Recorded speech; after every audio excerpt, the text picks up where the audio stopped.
বক্তব্য শোনার জন্য গাজীপুরের কৃষক শ্রমিক জনতা সকল মেহনতি মানুষ অধীর আগ্রহে অপেক্ষা করছেন আমাদের সেই প্রিয় নেতা।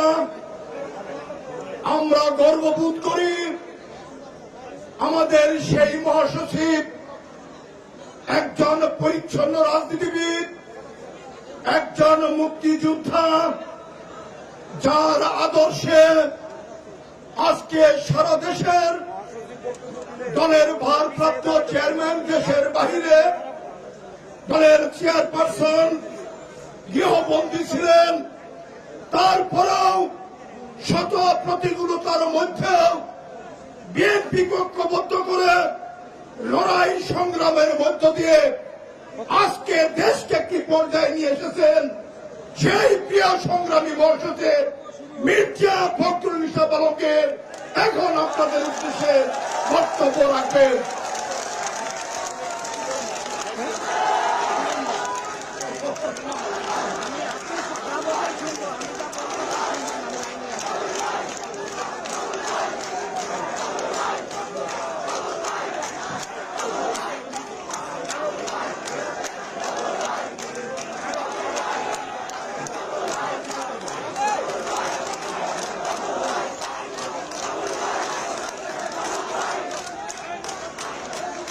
বিসমিল্লাহির রহমানির রহিম।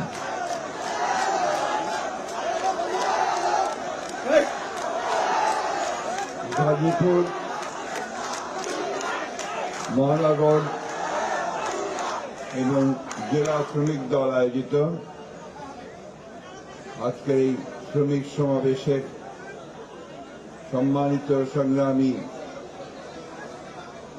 শ্রমিক নেতা জনাব সালাউদ্দিন আহমেদ,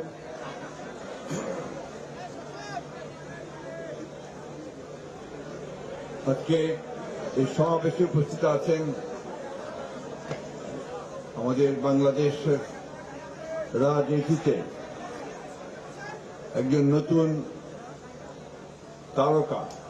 নতুন বলবো না, অনেকদিন ধরেই তিনি রাজনীতি করছেন এবং বাংলাদেশের রাজনীতিতে তার স্থান করে নিয়েছেন এবং পেশাগত জীবনে অত্যন্ত সাফল্যের পরিচয় দিয়ে এবং সর্বোপরি বাংলাদেশের অবৈষম্যবাদী নেতা, গণতন্ত্রের নেতা দেশনেত্রী বেগম খালেদা জিয়ার চিকিৎসার বিষয়ে যিনি অনন্য ভূমিকা রেখেছেন, আমাদের জাতীয় স্থায়ী কমিটির সদস্য ডক্টর জাহিদ হোসেন, আমাদের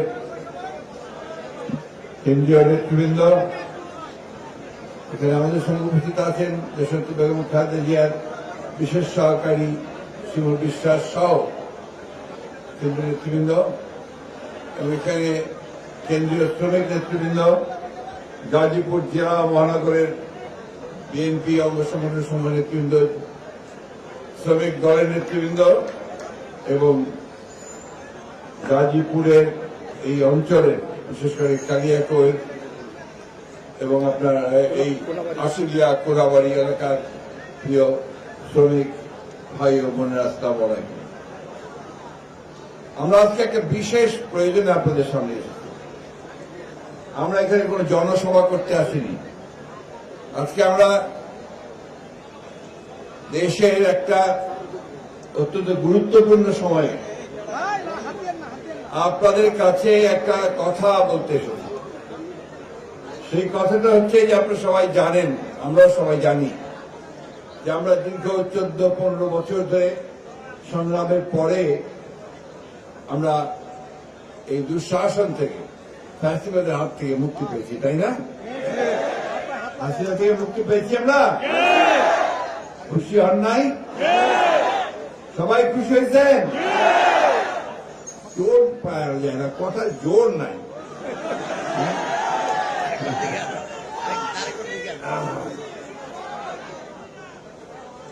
হাসিনা তো শুধু চলে যায় নাই তা না, সে পালাই গেছে না?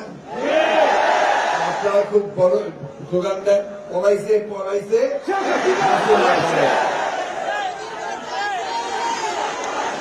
কেন কেন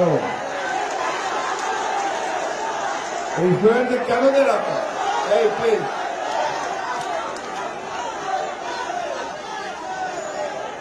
কারণ এই শেখ হাসিনা দীর্ঘ 14-15 বছর ধরে এই বাংলাদেশের মানুষের উপর অত্যাচার নির্যাতন করে, ভাইয়া প্লিজ, অত্যাচার নির্যাতন করে আমাদের অসংখ্য মানুষকে হত্যা করেছে, শ্রমিককে হত্যা করেছে, ছাত্র হত্যা করেছে, এমনকি তারা নারীদেরকে হত্যা করছে, দ্বিধাবোধ করেনি বলে। নিজে ক্ষমতায় থাকার জন্য প্রধানমন্ত্রী থাকবে, এই কারণে সে বাংলাদেশের সমস্ত রাষ্ট্র ব্যবস্থাকে ধ্বংস করে দিয়েছে। কি যে ধ্বংস করার চেষ্টা করছে এই সরকারের, যে আপনার আমাদের রাষ্ট্রের, বাংলাদেশের রাষ্ট্রের যে বিভিন্ন প্রতিষ্ঠানগুলো আছে, বিশেষ করে পুলিশ বাহিনী, তাকে ব্যবহার করছে, তাই না? তাকে ব্যবহার করে, তাকে দিয়ে গুলি করে, হত্যা করে, মিথ্যা মামলা দিয়ে জেলে নিয়ে গিয়ে নির্যাতন করে, অকথ্য অত্যাচার করে বাংলাদেশের মানুষকে একটা ভীতির রাজত্বে নিয়ে গেছে, তাই না? তাই সে যখন ছাত্র শ্রমিক জনতার আন্দোলনের মধ্যে দিয়ে পালিয়ে গেছে, তখন এই দেশের মানুষ হাফ ছেড়ে পাচ্ছে। এখন যাই হোক, আমাকে দম ফেলতে পারতেছি তো না, রাত্রে একটু আরাম করে শুতে পারতেছি, নাহলে তো খালি মনে হয় এই বোধহয় পুলিশ আসলো, এই মানে আওয়ামী লীগের সন্ত্রাসীরা আসলো, তাই না? ঠিক কিনা বলেন? ওই জায়গা থেকে বের হয়ে আসছি তো, এই জন্যই মানুষ একটু আনন্দ করে বলে পলাইছে পলাইছে শেখ হাসিনা। বন্ধুগণ, এই যে শেখ হাসিনা পলাইছে এটা ঠিক, কিন্তু তার যে প্রেতাত্মা ভূত, সেই ভূতগুলো এখন এই দেশের মধ্যে আছে। তারা ভুলতে পারে না, তারা এখানে যে চুরি চামারি দুর্নীতি লুট করে যে সাম্রাজ্য গড়ে তুলছিল, দেশের বাইরে সম্পদ পাঠিয়ে দিয়ে অসংখ্য সম্পদ তৈরি করছে, দেশের ভিতরে তারা বিরাট বিরাট বাড়ি ঘর তৈরি করে, খামার তৈরি করে, ব্যবসা বাণিজ্য তৈরি করে লুটে নিয়েছে পয়সা। ওই যারা করেছে তারা এটা ভুলতে পারে না, তারা ভাবে আবার যদি শেখ হাসিনাকে ফিরে আনতে পারতাম তা আবার লুট করতে পারতাম। সেই জন্য তারা বিভিন্ন জায়গায় দেশের বিভিন্নভাবে ষড়যন্ত্র করছে। সবচেয়ে বড় ষড়যন্ত্র চক্রান্ত তারা করছে কোথায়? এই শিল্প এলাকাতে, তাই না বন্ধুগণ? যে এলাকাতে এই শিল্প,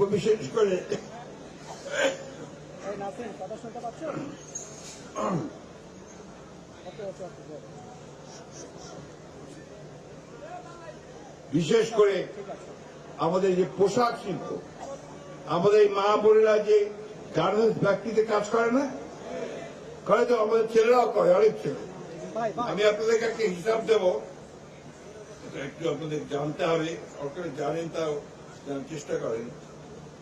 আমাদের 2023 সালে বাংলাদেশ থেকে আমরা যত রপ্তানি করেছি তার মধ্যে শতকরা 85% এসেছে আপনার এই পোশাক খাত থেকে, এবং এই পোশাক খাত থেকে আমাদের আয় হয়েছে $47.38 বিলিয়ন, অর্থাৎ বাংলাদেশি টাকাতে 5,66,73,000 টাকা, 73,000 কোটি টাকা। অর্থাৎ এইটাই হচ্ছে মূল আমাদের যে আয়, বাইরে থেকে যে ডলার আমরা আয় করি। এই ডলারটা কেন লাগে? এই ডলারটা দরকার হয় আমরা যে আপনার বিভিন্ন চাল ডাল তেল লবণ তরি তরকারি যন্ত্রপাতি বিভিন্ন জিনিস যে আমদানি করি, বিদেশ থেকে নিয়ে আসি, এটা পয়সা শোধ করতে হয় ডলার থেকে। এটা যার যত বেশি থাকে, রিজার্ভে থাকে, সেই অর্থনীতি তত শক্তিশালী হয়। তার প্রধান খাত হচ্ছে আপনার এই গার্মেন্টস ফ্যাক্টরি, গার্মেন্টস থেকে আমরা সেটা পাই। আমাদের প্রায় 50,17,652 জন শ্রমিক এখানে কাজ করে, 50,17,652 জন শ্রমিক। এখন ভাবেন, এই খাতটাকে, এই গার্মেন্টস ফ্যাক্টরিগুলোকে যদি ক্ষতি করা যায় তাহলে বাংলাদেশের অর্থনীতি ঠিক থাকবে? আর কারা করতে চায়? যারা জোর করে আবারও সেই লুটপাট করতে চায়, তাই না? আর সেই সঙ্গে আরো একটা শক্তি আছে, এটা বাইরের শক্তি। তারা ভাবে যে যদি বাংলাদেশের এই খাত থেকে আমরা নষ্ট করে দিতে পারি, তাহলে আমাদের খাত বাড়বে, আমাদের দেশের গার্মেন্টস বাড়বে, আমরা লাভবান হব, তাই না? সেটা কারা আপনারা বুঝতেই পারেন। পাশের দেশের বিভিন্ন ভাবে আছে না যারা আমাদের ভালো দেখতে পারে না, তারা এই কাজটা করার জন্য উঠে পড়ে লাগছে। আর সেই সঙ্গে যোগ দিয়েছে কে? হাসিনা গিয়ে ওই ভারতেই যোগ দিয়েছে, তাই না? ভারতেই বসবাস করতেছে। আমরা বারবার করে বলেছি, ভারতের কাছে অনুরোধ করেছি যে আপনারা এমন একজন খুনি কে জায়গা দেবেন না, গণহত্যা যে করেছে তাকে জায়গা দেবেন না, যে আমাদের বাংলাদেশের গণতন্ত্র ধ্বংস করেছে, মানুষকে খুন করেছে এবং অনেক গণহত্যার আসামি হয়েছে, তাই না? তারা এখন পর্যন্ত কোনো কিছু বলেনি। ভাই, আমি সরকারকে, বর্তমানে যেমন অন্তর্বর্তীকর্তা সরকার আছে, তার কাছে আহ্বান জানাবো, আপনারা অবিলম্বে এই গণহত্যাকারী, দেশ ধ্বংসকারী, রাষ্ট্রবিরোধী, গণতন্ত্র বিরোধী শেখ হাসিনাকে দেশে ফিরিয়ে নিয়ে এসে অভিযোগগুলোর ভিত্তিতে তার বিচারের দাবিতে ভারতের কাছে চিঠি দেন তাকে ফেরত দেওয়ার জন্য। আমরা বারবার করে বলেছি, যেমন কাউকে আশ্রয় দেবেন না যারা বাংলাদেশের ক্ষতি করেছে। এটা আমরা আবারও ভারতের কাছে অনুরোধ জানাচ্ছি, দয়া করে এই গণহত্যাকারী, মানুষ খুনকারী, খুনি হাসিনাকে দেশে ফেরত পাঠাবার সকল ব্যবস্থা করুন। সরকারকে আবার বলছি, আপনি তার জন্য যে আইনগত ব্যবস্থা আছে সেই আইনগত ব্যবস্থাগুলো গ্রহণ করুন। বন্ধুগণ, সেই কারণেই আজকের এই সভা। ওই শয়তানরা বুঝবে না, কিন্তু আমরা যারা মানুষ আছি, সাধারণ মানুষ আছি, আমার সামনে তরুণ যুবকরা সবাই আছে, তাই না? এই দেশটার জন্য তোমরা অনেক কষ্ট করেছো তো। আমাদের ছাত্ররা প্রাণ দিয়েছে না? আমাদের শ্রমিক ভাইয়েরা প্রাণ দিয়েছে। আমার একটা হিসাবে, প্রথম আলোর প্রথম যে হিসাব, তাতে আমি যে আপনার ওই যারা আহত হয়েছে, বুলেটে আহত হয়েছে, বিভিন্নভাবে ক্ষতিগ্রস্ত হয়েছে গুলিতে, আপনার পুলিশের, আমি হাসপাতালে দেখতে গিয়েছিলাম, পোস্টবু হাসপাতালে। তার মধ্যে শতকরা 60 জন হচ্ছে আপনার শ্রমিক। 60 জন শ্রমিক। কেউ আপনার গার্মেন্টস এর শ্রমিক, কেউ চায়ের দোকানে কাজ করে, কেউ আপনার আপনার ওই আপনার লেদ মেশিনের যে ফ্যাক্টরি আছে সেখানে কাজ করে, পরিবহন শ্রমিক, এই সব মিলিয়ে আপনার এই শ্রমিকগুলো আছে। এই শ্রমিক ভাইয়ের অবদান কোন অংশে কম নয়। আমি কাউকে এখানে ছোট বড় করে দেখতে চাই না, কিন্তু সত্য কথা হচ্ছে এটা, যে আজকে বাংলাদেশের সমগ্র মানুষের ত্যাগ তিতিক্ষার বিনিময়ে, তাদের রক্তের বিনিময়ে আজকে এই আমরা হাসিনা মুক্ত হতে পেরেছি, ফ্যাসিবাদ মুক্ত হতে পেরেছি। এটাকে রক্ষা করার দায়িত্ব কার? যারা আমাদেরকে ক্ষতিগ্রস্ত করেছে তাদের না আমাদেরকে এটা রক্ষা করতে হবে।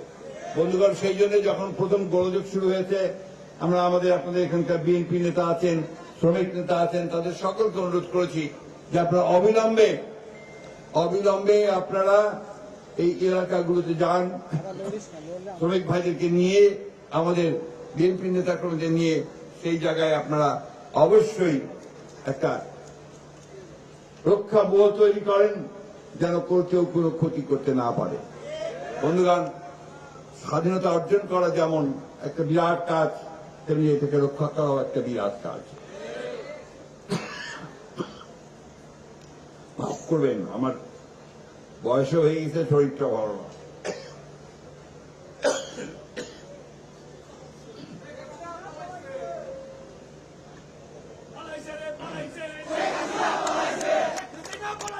আচ্ছা, ঠিক আছে, এখন থাকেন। বন্ধুগণ, আপনারা জানেন যে নতুন সরকার আমাদের প্রফেসর ইউনূস সাহেবের নেতৃত্বে করতে হয়েছে। প্রফেসর ইউনূস সাহেবকে তো আপনারা চেনেন না? বিরাট মানুষ, নোবেল পুরস্কার পাইছে, তাই না? সারা পৃথিবীর মানুষ তাকে খুব শ্রদ্ধা করে, এবং এই গরিব মানুষের জন্য তিনি অনেক কাজ করেছেন, কথা বলেছেন। তার গ্রামীণ ব্যাংক, তার এই সাধারণ মানুষের জন্য যে মাইক্রো ক্রেডিট, সব মিলিয়ে তিনি গোটা পৃথিবীর মানুষের কাছে খুবই একজন শ্রদ্ধেয় মানুষ। তিনি দেশের কয়েকজন বিশিষ্ট ব্যক্তিকে নিয়ে একটা সরকার গঠন করেছেন। আমরা এটাকে বলছি অন্তর্বর্তীকালীন সরকার, তাই তো? এই অন্তর্বর্তীকালীন সরকারকে আমরা দায়িত্ব দিয়েছি যে আপনারা খুব অল্প সময়ের মধ্যে এই যে আওয়ামী লীগ যে জঞ্জাল সৃষ্টি করেছে 15-16 বছরে, এই জঞ্জালগুলোকে দূর করে দিয়ে একটা পরিবেশ তৈরি করেন যেখানে সমস্ত রাজনৈতিক দলগুলো তারা একটা নির্বাচন করতে পারবে এবং অবাধ সুষ্ঠু নির্বাচন হবে। এই দায়িত্বটা তাকে আমরা দিয়েছি এবং তিনি সেটা নিয়ে কাজ শুরু করেছেন। তাকে আমরা সহযোগিতা করছি। আমাদের নেতা যারা তারেক রহমান সাহেব একইভাবে কথা বলেছেন। আমাদের দলের চেয়ারপারসন দেশনেত্রী বেগম খালেদা জিয়া, তিনি প্রথম যে বক্তব্য মুক্ত হওয়ার পরে তিনি হাসপাতাল থেকে যে বক্তব্যটা দিয়েছিলেন, তিনি কি বলেছিলেন? তিনি আপনাদের প্রতি ধন্যবাদ জানিয়েছেন, কৃতজ্ঞতা জানিয়েছেন। আরেকটা কথা খুব পরিষ্কার করে বলেছেন যে ধৈর্য ধারণ করবেন, যারা অন্যায় করেছে, খুন করেছে, তাদের প্রতিহিংসার রাজনীতি তাদের সঙ্গে করবেন না। কারণ প্রতিহিংসা বাড়ায়, সমাজে অস্থিতিশীলতা সৃষ্টি করে। সুতরাং সেইখানে আমাদেরকে ধৈর্য ধরে আজকে এমন ভাবে দেশকে সাজাতে হবে যেন আমরা সবাই মিলে এখানে একটা ভালোবাসার সঙ্গে, ভাতৃত্বের সঙ্গে, প্রেমের সঙ্গে বাস করতে পারি বন্ধুগণ। সেই পরিবেশ সৃষ্টি করার জন্য আমরা তাদেরকে দায়িত্ব দিয়েছি। তারা কাজ শুরু করেছেন। আমরা আশা করব যে তারা অতি দ্রুত এই কাজটি শেষ করবেন, দেশে একটা সুন্দর পরিবেশ তৈরি করবেন এবং সেই পরিবেশের মধ্যে দিয়ে আমরা যেন সবাই রাজনৈতিক দলগুলো আমাদের যে বক্তব্য, আমাদের কথা নিয়ে জনগণের সামনে যেতে পারি, জনগণ সেটাকে বেছে নেবে, তাই না? বন্ধুগণ, কথাটা খুব পরিষ্কার। আমরা ভোট দিতে চাই, ভোট দিয়ে আমরা আমাদের পার্লামেন্ট নির্বাচন করতে চাই, আমরা আমাদের সরকার নির্বাচন করতে চাই। আমরা ওই কথাটা বিশ্বাস করি, আমার ভোট আমি দেব, যাকে খুশি তাকে দেব, তাই না? আওয়ামী লীগ একদিন কি করছে যে আমার ভোট আমি দিব, তোমার ভোট আমি দেব, তাই করছে না? তাই করছে, কখনো আবার ভোটও নেয় নাই, তাই না? আজকে বন্ধুগণ বিভিন্ন ভাবে আজকে দেশে একটা বিভ্রান্তি সৃষ্টি করার চেষ্টা করা হচ্ছে, ভাগ করার চেষ্টা করা হচ্ছে। আমরা যে লড়াইটা করেছি গত 15-16 বছর ধরে, এই লড়াইটার সবাই ঐক্যবদ্ধ হয়ে পড়েছে। আমরা বারবার ডাক দিয়েছি জাতীয় ঐক্যের। আমাদের ভারপ্রাপ্ত চেয়ারম্যান সাহেব তারেক রহমান সাহেব জাতীয় ঐক্যের ডাক দিয়েছেন। আমরা সকল রাজনৈতিক দলগুলো একসাথে আমরা যুগপৎ সংগ্রাম করেছি, লড়াই করেছি, তাই না? আপনারা এখানে অনেক সংগ্রাম করছেন না? আপনারা অনেক হরতাল করছেন না? করছেন তো? তো সেটাকে ধরে রাখতে হবে। তো আবার আওয়ামীকে আসতে দেবেন নাকি? তাহলে আমাদেরকে ধৈর্য ধরতে হবে, ঐক্যবদ্ধ থাকতে হবে এবং সবচেয়ে বড় যে কথাটা বললাম যে এই গার্মেন্টস ফ্যাক্টরিগুলোকে, আমাদের অন্যান্য ফ্যাক্টরিগুলোকে আমাদেরকে রক্ষা করতে হবে। ভাই, খুব দুঃখের কথা, আজকে আমি এখানে আসার আগেই আপনার প্রাণ গোষ্ঠীকে চিনেন? প্রাণের জুস, প্রাণের মশলা, এগুলো খুব পপুলার না, খুব বেশি চলে। তো তার যিনি মালিক আমাদের অফিসে আসছিলেন, খুব দুঃখ করে বললেন যে আমরা তো এখানে উৎপাদন করছি, সেই উৎপাদন ভারতের সঙ্গে পাল্লা দিয়ে আমরা বিদেশেও রপ্তানি করতে পারছি, কিন্তু এখন আমাদের বিরুদ্ধে ষড়যন্ত্র শুরু হয়েছে, আমাদের ফ্যাক্টরিগুলোতে গোলমাল করার চেষ্টা করা হচ্ছে, সেখানে আমরা কোনো প্রোটেকশন পাচ্ছি না। আমি অনুরোধ করব সরকারকে যে আপনারা অতি দ্রুত এই সমস্ত শিল্প কারখানাগুলো, যেগুলো আপনার আমাদের অর্থনীতিতে সবচেয়ে বেশি অবদান রাখে, তাদেরকে রক্ষা করবার জন্য ব্যবস্থা গ্রহণ করুন। টাস্ক ফোর্সের ভিত্তিতে, জরুরি ভিত্তিতে আপনারা এই ব্যবস্থা গ্রহণ করুন। আপনারা মালিকদের সঙ্গে, শ্রমিকদের সঙ্গে, শ্রমিক ভাইদের সঙ্গে সভা করুন, কথা বলুন এবং তাদের মাধ্যমে এই দেশকে রক্ষা করার চেষ্টা করুন। আমি বক্তব্য দীর্ঘ করব না, আমি আপনাদের সামনে আগের মতো জ্বালাময়ী বক্তৃতা করব না। আমি শুধু একটা কথা আপনাদেরকে আবারও বলতে চাই, অনেক কষ্ট করে ভাই, একবার 1971 সালে আমরা স্বাধীনতা যুদ্ধ করেছিলাম। এখানে যে হাসান ভাই বসে আছেন আর অনেকে আছেন যারা আমরা স্বাধীনতা যুদ্ধ করেছি। সেদিন পাকিস্তান সেনাবাহিনীর বিরুদ্ধে, গণহত্যার বিরুদ্ধে আমরা রুখে দাঁড়িয়েছিলাম এবং এই আপনাদের গাজীপুর ছিল একটা বড় একটা জায়গা যেখানে প্রতিরোধ সৃষ্টি হয়েছিল পাকিস্তান সেনাবাহিনীর বিরুদ্ধে। সেদিন মানুষ রেখে দাঁড়িয়েছিল, তাই না? তখনও ওই আওয়ামী লীগ 72 সালে ক্ষমতায় এসে আমাদের সেই স্বপ্নকে চেতনাকে সে ধ্বংস করে দিয়েছিল। আমাদের এবারও 2008 সালে ক্ষমতা আসার পর থেকে সে পরিকল্পিতভাবে গণতন্ত্রকে ধ্বংস করেছে, আমাদের অধিকারগুলোকে ধ্বংস করার চেষ্টা করেছে, দেশকে আবার একেবারে শূন্য কপট দক্ষিণ করার চেষ্টা করেছে। আমরা সেখানে আর ফিরে যেতে চাই না। চাই আমরা? আমাদের বয়স হয়ে গেছে, আমরা কিছুদিন পরে এই পৃথিবীতে থাকবো না, কিন্তু এই তরুণরা থাকবে, এই যুবকরা থাকবে, ছাত্ররা থাকবে, শ্রমিকরা থাকবে, তাদের দেশটাকে তাদের মতো করে গড়ে তুলতে হবে বন্ধুগণ। আজকে নতুন বাংলাদেশ গড়ার কথা এসেছে। আমরাই বলেছি 2 বছর আগে 31 দফা দিয়েছিলাম, বারবার করে বলেছি যে 31 দফার ভিত্তিতে দেশের সত্যিকার অর্থে একটি গণতান্ত্রিক রাষ্ট্র নির্মাণ করতে হবে, মানুষের অধিকারগুলোকে নিশ্চিত করতে হবে। আজকে চমৎকার একটা পুলিশ ব্যবস্থা, চমৎকার একটা বিচার ব্যবস্থা, চমৎকার একটা আপনার প্রশাসন ব্যবস্থা, অর্থনীতি সমস্ত সুন্দর করে গড়ে তুলতে হবে। সেই লক্ষ্যেই আমাদেরকে কাজ করতে হবে। আসুন আজকে আমরা সেই শপথ নেই যে এখন আমরা আমাদের কলকারখানাগুলোকে আমরা রক্ষা করব, আমাদের শ্রমিকদের সঙ্গে মালিকদের সঙ্গে আমরা ঐক্যবদ্ধ হয়ে কাজ করব, এবং সেটাই হোক এখন এই মুহূর্তে আমাদের সংগ্রাম। আর চোখ কান সোজা রাখা, একসাথে কাজ করার জন্য করতে হবে। আর শত্রুরা আবার যেন আমাদেরকে ক্ষতি করতে না পারে, বাংলাদেশ স্বাধীনতা কেড়ে নিতে পারে, তার জন্য আমাদেরকে ঐক্যবদ্ধ হয়ে সতর্ক থাকতে হবে বন্ধুগণ। ঠিক আছে? সবাই একমত? আমাদের নেতা তারেক রহমান সাহেব আমাদেরকে যে নির্দেশ দিয়েছেন সেটা আমরা পালন করব। ম্যাডাম খালেদা জিয়া যে বলেছেন সেটা আমরা পালন করব। আসুন আমরা সেই লক্ষ্যে সমস্ত রাজনৈতিক দলগুলোকে আহ্বান জানাচ্ছি, আসুন এখন আর আবার বিভাজন সৃষ্টি করার যে চক্রান্ত, তাকে রোধ করে দেন, রোধ করে দিয়ে সবাই ঐক্যবদ্ধ হয়ে আমরা এই দেশকে যেন আবার গড়ে তুলতে পারি, সেই লক্ষ্যে আমরা কাজ করি। সকলকে ধন্যবাদ। আসসালামু আলাইকুম। শ্রমিক ভাইদেরকে আমি বিশেষভাবে ধন্যবাদ জানাচ্ছি। ভালো থাকবেন, সুস্থ থাকবেন। আসসালামু আলাইকুম। খুদা হাফেজ।